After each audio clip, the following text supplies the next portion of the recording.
Welcome back to the Personal Injury Show.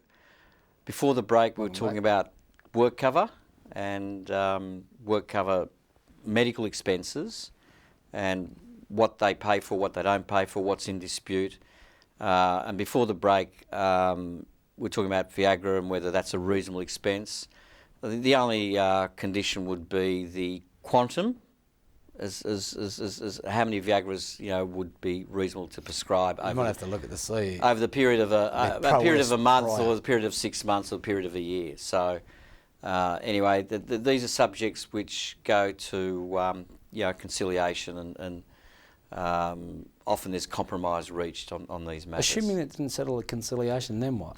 Well, you'd have to go to court Or a medical panel. or a medical panel and say, that's right, either court or medical, say, is that a reasonable medical expense? And you'd have to bring in probably a variety of doctors. And a spouse. And you might have to bring in the spouse as well to give like evidence. a performance. So, look, most of these claims, I think, are settled by some form of compromise. Yeah, I think that's right, Harry. Another issue which again seems to raise itself, and viewers ask questions about, they've had an injury and they've put on a lot of weight since the injury, they're not able to get out and about and exercise. And work cover take issue with medication for weight loss. They take issue with any surgical intervention, that is liposuction or Lap band. A lap band surgery. Actually, someone asked about the lap band. Yeah, so they take issue with that. Sometimes they pay for therapeutic beds, sometimes they don't.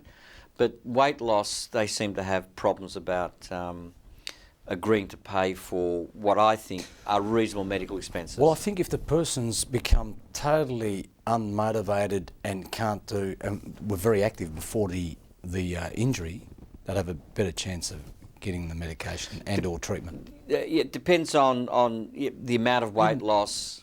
You'd need the factual circumstances prior to the injury, Harry, to see what they're like, what sort of people they are like. And the other thing is, again, the general practitioner, they're treating doctors terribly important about what effect the weight loss is having on their well-being, on their health, on the psychological state. They might have a psychiatric... Well, it impacts on a lot of things, because if they put on so much weight, they may never get back to the workforce because of other issues. Of rehabilitation and things, yeah. So, look, it's a contentious issue, and again, the resolution with work cover is often to go to conciliation.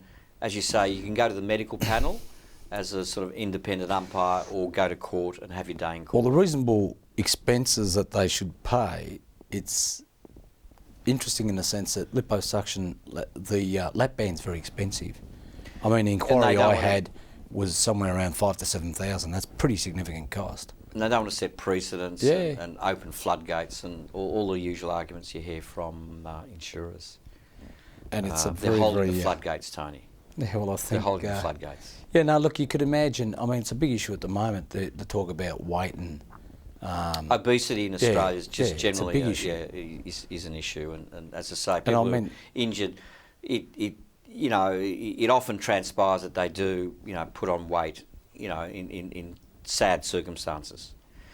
Look, another issue is people who are working past the age of 65, and this is, again, Australia's changing. Former Prime Minister says that people should work till as long as they can, and people now are working past 65, and their intention is to work till their 70s. Now,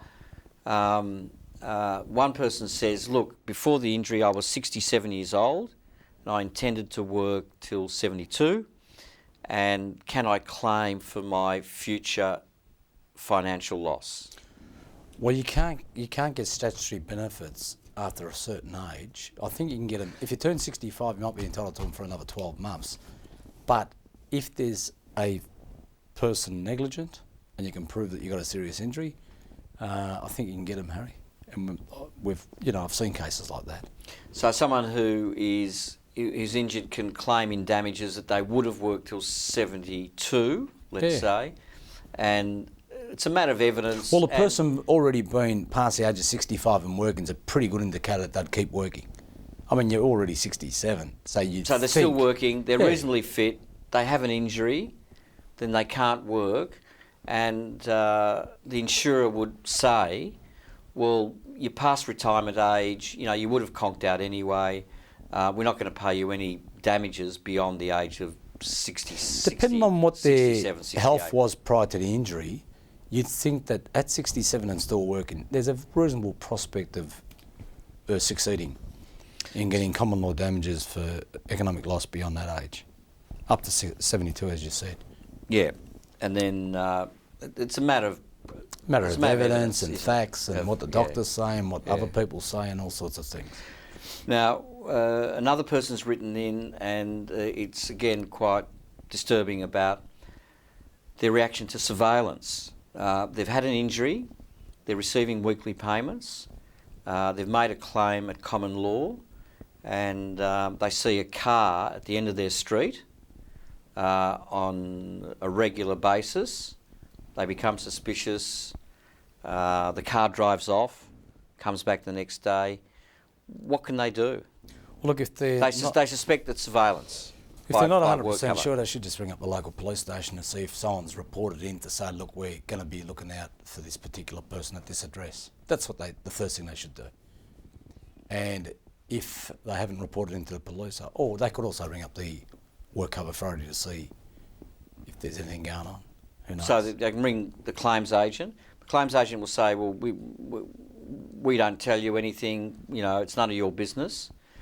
I think the police is the best way to go. Just ring up the police to see if they've actually rung in to say, look, we're going to be following this particular person. But there's There's nothing illegal. protocols. But in Australia, there's nothing illegal about surveillance. No, they're entitled to follow you, provided they keep a reasonable distance. They can't interfere with your day-to-day activities.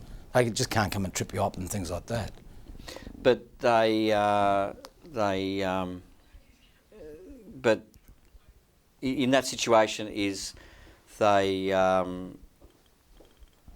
they can't interfere with your day-to-day activity. I agree with that, but there's really nothing you can do. It's a terribly difficult situation for a lot of people with surveillance.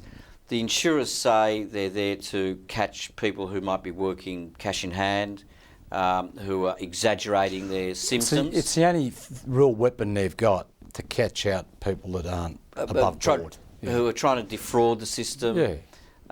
But often they will say that a worker who is injured is exaggerating. So, Well, Harry, most people that are injured have good and bad days. That's my assessment of the whole thing. yeah. So I think we've got to go to a break, Harry. we've got to go to a break, and then we'll be back after the break to discuss more cases.